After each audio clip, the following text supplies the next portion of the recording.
Modern Warfare 3 manager says reports of rush development are wholly inaccurate. We talked about this yesterday too. Who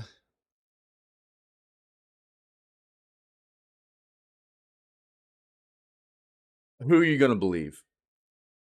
You know, we've had individual developers, like personnel underneath these development companies, personnel that worked on these titles, numerous, not just one or two, numerous, have been outspoken and have talked about how this game was rushed. 16-month time span. And it was originally supposed to be an expansion. It got rushed. And there's a reason why it's so bad.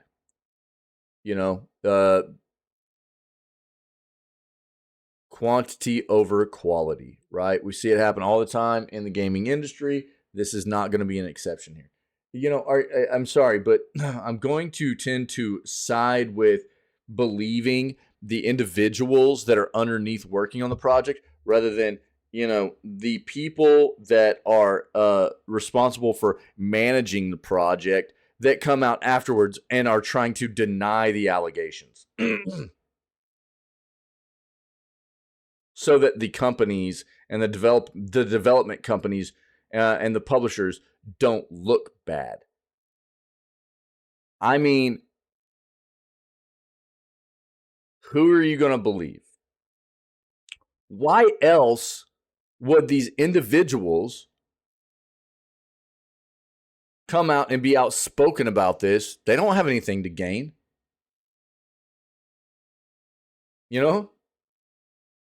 But these companies have a lot to lose. And there's a reason why they would deny this, because they don't want to look bad. These individuals coming out and being outspoken about what happened here, they don't have anything to gain from being outspoken and telling people what actually happened in this process. As a matter of fact, they have a lot to lose if their names get leaked.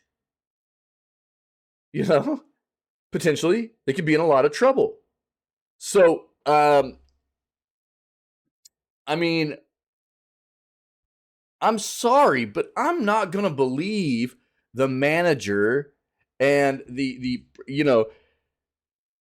people sitting on top of the production of these games that were, making this happen, where we're hearing that this was a 16-month time frame for development. This game is atrocious, by the way, apparently.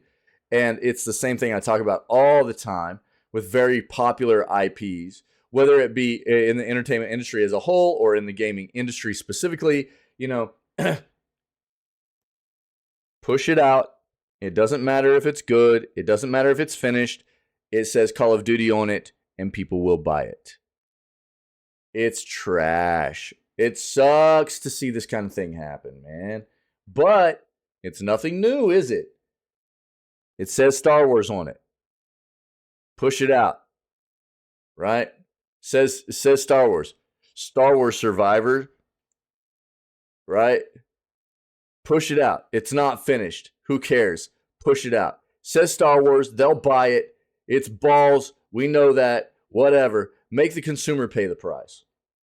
Right? Or it says Lord of the Rings on it. Same thing. We'll just license Lord of the Rings. We'll put Lord of the Rings on it. We don't have enough budget to put towards it. We don't have enough time and resources to put toward it. Whatever. Put Lord of the Rings Gollum on it, dude. Push it out. People will buy it because it says Lord of the Rings on it. It's terrible, man. But it happens all the time. It's not really a surprise. It shouldn't happen. But these companies need to be called out for doing this kind of crap to us. Whether it be, who was it that was behind Jedi Survivor? Was it Arcane? I think, right? Arcane, right? Respawn, my bad. Respawn, not Arcane. Respawn with Jedi Survivor. It's actually gone up finally, but this game was balls on release, across all platforms. Shouldn't have ever been released when it did release. Yeah. But they were like, it says Star Wars, push it out. You know, it had terrible issues on all consoles. It had terrible issues on PC. It's continued to have terrible issues on PC. I think they finally got it kind of fixed up a little bit on console and stuff, but unacceptable. I mean, dude, we can go through a list of game after game after game and developer that Colossal Order right now, right? Colossal Order, another example with City Skylines. This is how comfortable developers are getting with this process. So City Skylines, dude, Colossal Order, they were so comfortable with releasing this game unfinished, they told everybody it was not ready. They actually came out and told everybody this game was not ready for release. It's not finished. It's got issues. And they were like, but we're going to release it anyways. This is the world that has been built for us as consumers in the video gaming industry. It sucks. I think one of the biggest issues about it is that we don't have any kind of regulatory committees, any agencies that sit up at the top that help regulate the madness, that look at, and it's not an easy thing to do, right? Because software's a bit weird with, is it actually unfinished and broken, or is it just dealing with some unforeseen bugs and issues, right? There's a big difference between that, though. We are accepting as game players and as consumers of some unforeseen issues, a few bugs here and there that might need to get. That's why patching and connectivity is such a great thing for us, for developers to have as a tool and a utility, and that's what it should be used for. Addressing unforeseen issues and adding in content after a game's release. It shouldn't be used to finish a game after it's released. Games should be finished before they're ever released. So Colossal Order can get wrecked. Respawn can get wrecked. It's terrible. It's not like they don't release these games and know that they're not ready in the first place. CDPR can get wrecked. They're terrible about it. They're great at their expansions. They're terrible at game releases. They've at least come out and acknowledged the fact that they've screwed up on that front a lot in the past. Recognizing that at least is the first step. Hopefully they'll be better moving forward. But it's terrible. These developers have gotten so comfortable with the fact that they can just release unfinished games and get away with it. And it shouldn't be like that, And this is no exception, man. It's just another iteration, an example of what we have to deal with as, gaming enthusiasts and as the consumer of these products. And I love to see people underneath, people that worked on these projects come out and call them out for it. It's the way it should be. So who are you going to believe? Are you going to believe the actual people in charge of the production of this game who go, oh, no. Look, you guys don't believe the naysayers. We worked for years on this project. And this was a labor of love for us. I don't know why you guys can't see it, when this is what we've got. And we've seen all kinds of reports. I mean, dude, it's a 28% positive reviewed game on Steam. Metacritic is wrecking this game. Check it out.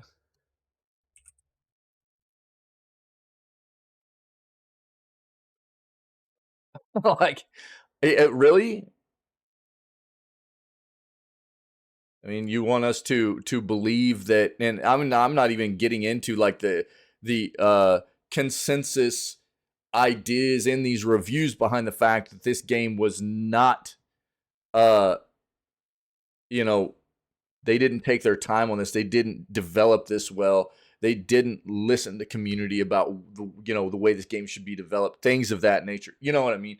It's obviously something that they tried to rush out quantity of products they can push out over the quality of the products that they can push out and take care of the people that love this IP, right? But this is the way this goes, where a lot of these big developers that we've seen over the years, right? And I've said this for a while, man. I quit playing Blizzard games a long time ago, which was my favorite developer growing up. I quit playing Call of Duty a long time ago because I could see the degrading of the quality of these games too. And look, man, Activision Blizzard, that's the same company. They're pretty bad. I was hopeful the entire time that Microsoft was trying to acquire them that it would happen, because I think that's, my last final hope is that Microsoft will be able to turn them into something respectable. Not great ever again, but respectable. But dude, they've got their hands full. This is terrible to see. And Modern Warfare 3 is obviously a hot bag of garbage. Does it mean that it can't be turned into something maybe decent moving forward? Maybe, but it doesn't change the fact that it never should have been released in this state in the first place. And that's what us as game lovers, gaming enthusiasts, and the consumer have to get into the mindset of not being accepting of the fact that these games, even if a game is eventually turned into something decent, they don't get kudos for it, right? They don't get accolades. They don't get pats on the back for turning a game into what it should have been on release, right? That's the mindset we've got to get away from. Yeah? Cool, man. Awesome. You finally made the game what it should have been on release. Yeah? That's the attitude it should be. That, there's no props for you. Don't get props for that. Sorry, but I'm not gonna believe that the people on at the top of this production of this game when they say the reports of rush development are just inaccurate. Why would I believe them when they're the ones that have anything to lose over the individuals underneath that worked on these projects that are the ones that really have nothing to gain at all from coming out and being outspoken about the fact that this was a rush project and they didn't have the time they needed to actually do something decent here. I'm obviously going to blame. I think that we should be believing the people that have come out that work for these companies saying that the game's terrible because of them being rushed, But we'll read this real quick. What up, Pinky?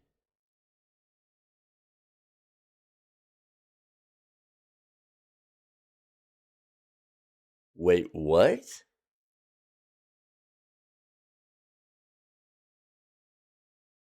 So what does that mean?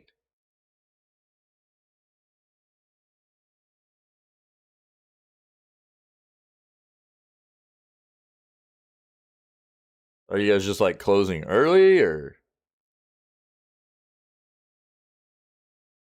like you just weren't informed that he wasn't coming in and that you didn't need to stay, or that he told him not to come and you're having to work more? I don't understand exactly what this means. Could be either one of those. I'm not sure. Either way, it sucks. I'm sorry, dude. Brutal, man.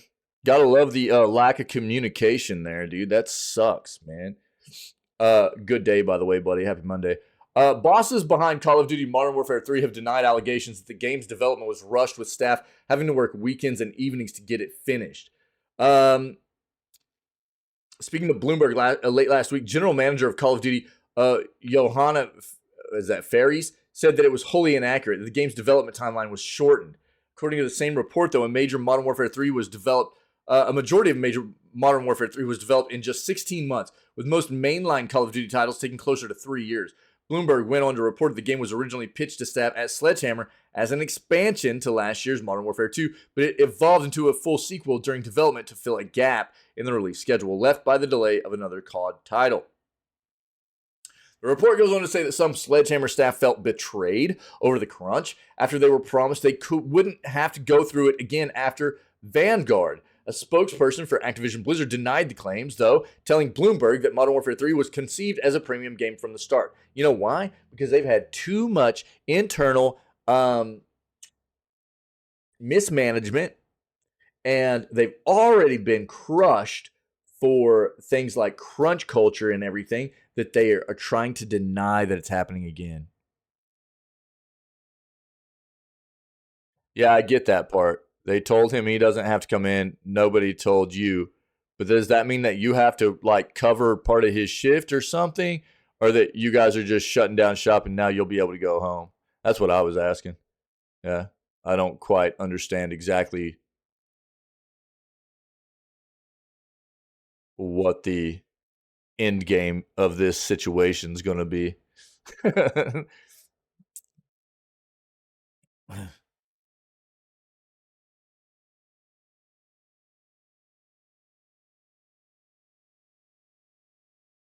But that is terrible communication.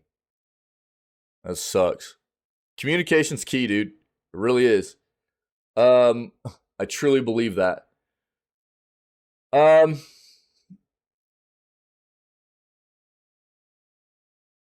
studio at Sledgehammer, Aaron, a studio head at Sledgehammer, Aaron Halon, said the game was a labor of love. This team has worked hard to deliver on this vision, which has been years in the making.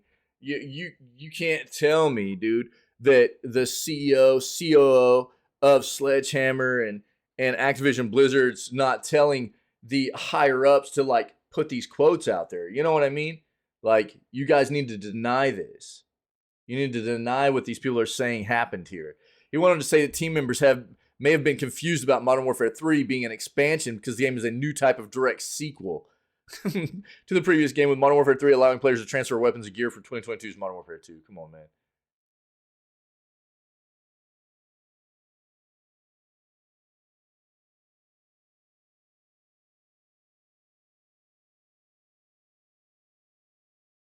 Yeah. Again, look, man. I mean, you believe who you want to believe, but I'll tell you what. If I'm going to be believing anybody in this situation, it's going to be the people that worked on this project, not the heads of the production. You know, the heads of these studios. They're trying to save, their butts here, man. You know, the ones that have something to lose. I'm going to believe the people that have nothing to gain from letting people know that that's what this situation probably really was. So it feels bad. It's another example and iteration of what we see all the time. And God, I hope Microsoft can turn Activision Blizzard back into something decent. But they have their hands full, man.